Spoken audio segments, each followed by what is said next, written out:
So Kunal Kamra, huh?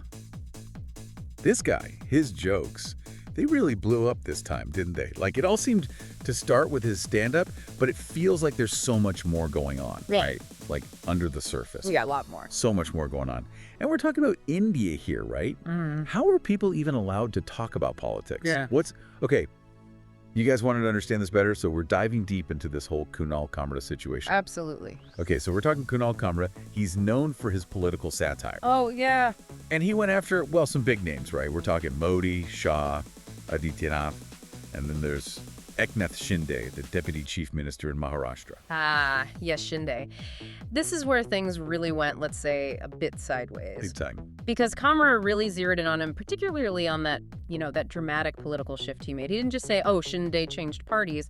He used that word Gaddar in Hindi. Oh, yeah, It's serious. It implies betrayal, like a traitor, This is about Shinde leaving Uddhav Thackeray and the Shiv Sena and going to the BJP back in 2022.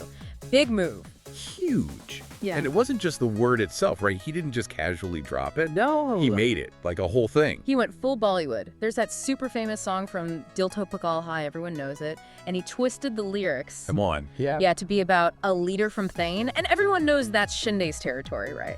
Yeah. So Comra's making fun of how he looks, the party switch, the whole deal. Oof, and I bet that did not go over well. Let's just say not everyone was laughing along. No kidding. So then what? What happens when a comedian makes fun of a powerful politician in India? Well, in this case, it's an FIR.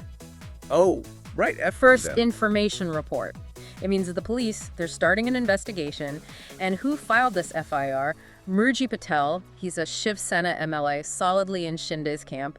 And the charges, wow, defamation, of course, but also, get this, inciting public unrest. So they're saying Kamra's jokes could, cause riots in the streets. That's the gist, yeah. Wow. Okay, so legally, where are we with all this? What are the specific? So we're looking at the Harapyan Yaza Sanhita, the BNS, section 3531B.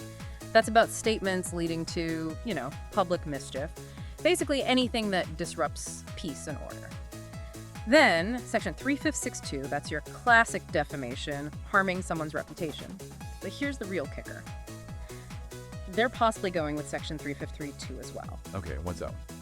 This one is about publishing stuff that's false and meant to, stir up hatred between groups. That's serious. Very. So it's not just that Kamra hurt Shinde's feelings. They're saying his jokes are dangerous. It's like a whole different level. It really shows how seriously they're taking this whole thing, right?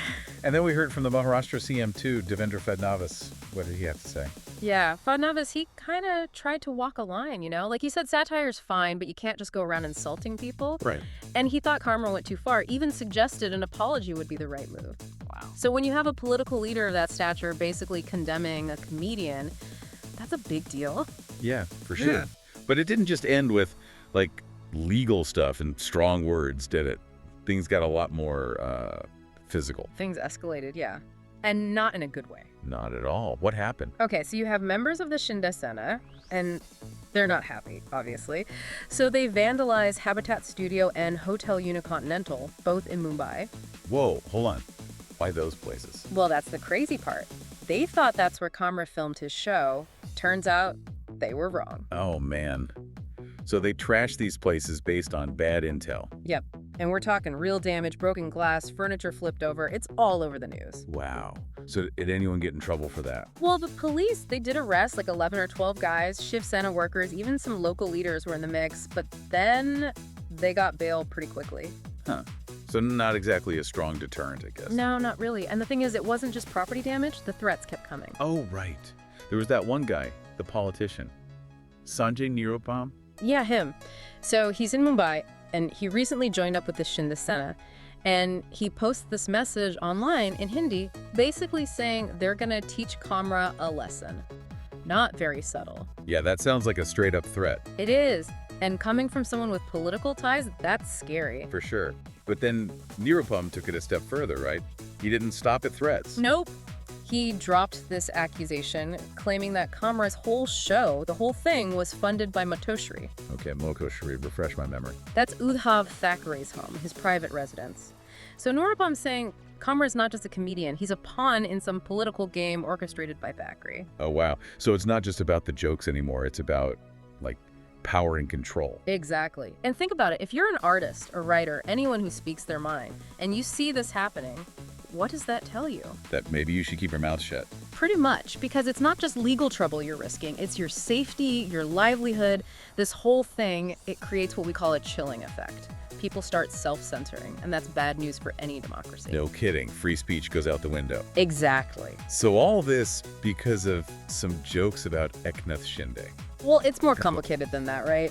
Yeah. We need to understand why Shinde is such a touchy subject. His whole defection thing, that wasn't just some random political move. Okay, break it down for me. So back in 2019, Maharashtra had its assembly elections.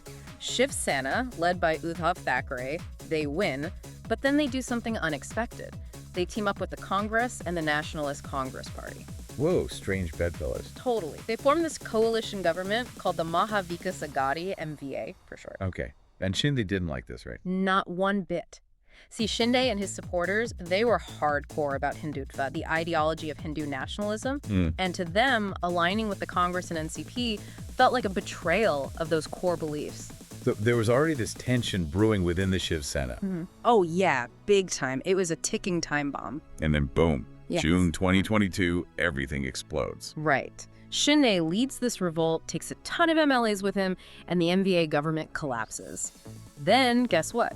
He forms a new government with the BJP's support, and he becomes the chief minister. Okay, that is some serious power play. No kidding. And for those loyal to Thackeray, it felt like a knife in the back. That's why that word Comra used, traitor. It hit so hard. Yeah, he knew exactly what he was doing. Oh, for sure. It perfectly captures how Thackeray's side saw this whole thing. They felt betrayed, like their party was hijacked, and to top it all off, the Election Commission later officially recognized Shinde's faction as the real Shiv Sena. They even got to keep the bow and arrow symbol. Devastating for Thackeray's camp. So when Comra makes these jokes, he's tapping into this huge open wound in Maharashtra politics. It's not just about some politicians switching sides. It's about loyalty, ideology, the whole identity of the Shiv Sena. Exactly. That's why the reaction was so swift and so intense. He poked at a very raw nerve and they lashed out. And speaking of reactions, let's talk about Comra's response. He posted that photo of himself holding a pocket constitution. What was that about? That, my friend, is pure symbolism. In India today, holding up the Constitution, especially a little one like that, it's a statement. It's about standing up for your rights, for democratic values. It reminds me of Rahul Gandhi's Save the Constitution campaign. Same energy. Rahul Gandhi has been carrying that Constitution around everywhere, using it to criticize the government, saying they're undermining its core principles like social justice, secularism, the whole nine yards. So when Comra does it, what's the message? He's saying, hey, I have rights too, especially the right to free speech. That's Article 19.1, look it up. And he's basically using the Constitution as his shield, saying these legal threats and physical attacks, they can't touch him because he's protected. So he's framing this as a fight for freedom of speech, not just a comedian making edgy jokes. Exactly. It elevates the whole situation, connects it to these larger issues about democracy in India. And the reactions to this whole episode, they've been all over the map, haven't they? Oh, for sure. You got the Shinde Sena, obviously furious. They want apologies. They're calling Comra names, even saying he should leave the country. Fad Navis, the CM, is on their side too. But there are others who see it differently, right? Definitely. People from Thackeray's side of the Shiv Sena, they actually defended Comra. They're like, why should he apologize? And you have political analysts, commentators, they're worried about this growing trend of silencing dissent. You know, like you can't criticize the government, you can't even make fun of them anymore. So where does the law stand on all of this? Beyond those specific sections in the FIR, what's the bigger picture? Legally, it's tricky. Yes, India's constitution guarantees free speech, but it's not absolute. There are limits, like you can't defame someone, incite violence, or disrupt public order. So the big question is, did Comra's jokes cross that line? Were they just satire, or did they actually break the law? So is intent, like what he meant by the jokes, that matters? A lot. And the courts, they'll look at the impact too. Like, did his words really incite violence or harm anyone's reputation? Right. And we've had some pretty landmark Supreme Court cases on free speech in India, haven't we? Oh yeah, big ones, like S. Rangarajan VP Jagjivan Ram. That case basically said you can't just ban something because people find it offensive. The government can't cave to pressure from those who want the silenced dissent. And then there's Shreya Singhal, another big one, which said any limits on free speech have to be very specific, not vague or overly broad. So even if Kamra offended some people, that doesn't automatically mean he's a criminal. Exactly. It's for the courts to decide based on the law, not on how angry someone got. And it's worth noting, this isn't Kamra's first rodeo, is it? He's kind of known for pushing buttons. He's got a history, yeah. This is not the first time his comedy has sparked outrage and legal battles. He seems to make a point of tackling political issues head-on, even if it means facing the music. Okay, so let's recap.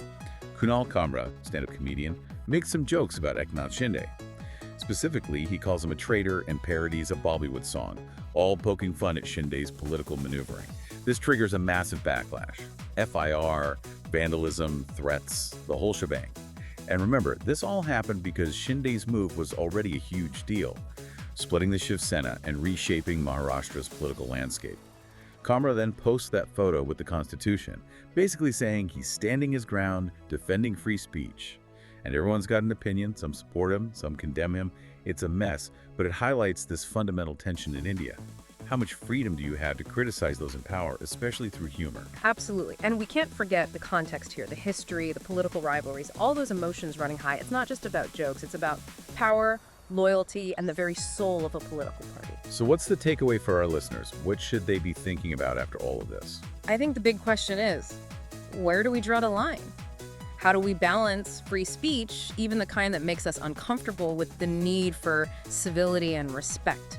And what about those over-the-top reactions? Should people be able to just trash a studio because they don't like a joke? Yeah, that's the thing. Where does the law end and mob rule begin? This whole Kunal Kamra situation is a prime example of that struggle. It really is. And it's something all of us, especially in a democracy, need to grapple with. So there you have it, folks. A deep dive into the wild world of Indian politics and comedy, all thanks to Kunal Kamra. What do you think? Let us know. And make sure you stick around for our next deep dive. We've got some more fascinating stories coming your way. Don't forget to subscribe and hit that notification bell so you don't miss a thing.